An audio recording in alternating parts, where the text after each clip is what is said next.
প্রতিবছর কুরবানির ঈদ এলেই দেশের ঘরে ঘরে শুরু হয় প্রস্তুতির ধুম। ঈদের মূল আকর্ষণ পশু কুরবানি, আর সেই সঙ্গে যুক্ত হয় পশুর জবাইয়ের পর তা পরিষ্কার পরিচ্ছন্নতার একটি বড় দায়িত্ব।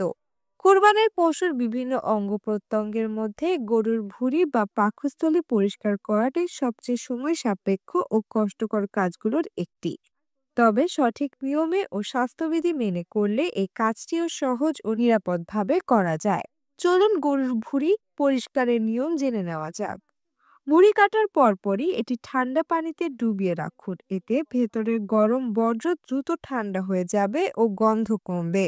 ভুঁড়ির মুখ খুলে ভেতরের সব অর্ধপচিত খাবার ও ময়লা হাত বা চামচ দিয়ে বের করে ফেলুন। চাইলে ছুরি দিয়ে হালকা ঘষে পরিষ্কার করুন।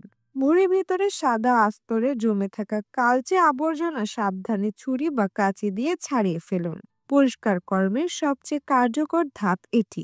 ভুঁড়ির চামড়ার মতো পিচ্ছিল ও ময়লাযুক্ত হয়, এতে চুন দিয়ে ঘষে নিলে ময়লা সহজেই উঠে আসে। ঘষে ধুয়ে ফেলুন যতক্ষণ না ময়লা একদম উঠে যায়। অনেকে গন্ধ দূর করতে সামান্য লেবুর রস বা সাদা ভিনেগার পানিতে মিশিয়ে ধুয়ে নেন। এতে ভুঁড়ি বেশ ঝকঝকে হয় ও দুর্গন্ধ অনেকটাই কমে যায়। কুরবানির ঈদের আনন্দর অন্যতম অংশ ভুঁড়ি রান্না, যা না হলে যেন উৎসবেই অসম্পূর্ণ থেকে যায়। কিন্তু এই উপকরণটি যতটা সুস্বাদু, পরিষ্কার করাটাও ততটাই সংবেদনশীল ও ধৈর্যের কাজ। সঠিক নিয়ম মেনে ও সচেতন থেকে পরিষ্কার করলে স্বাস্থ্যগত ঝুঁকি এড়িয়ে নেওয়া সম্ভব।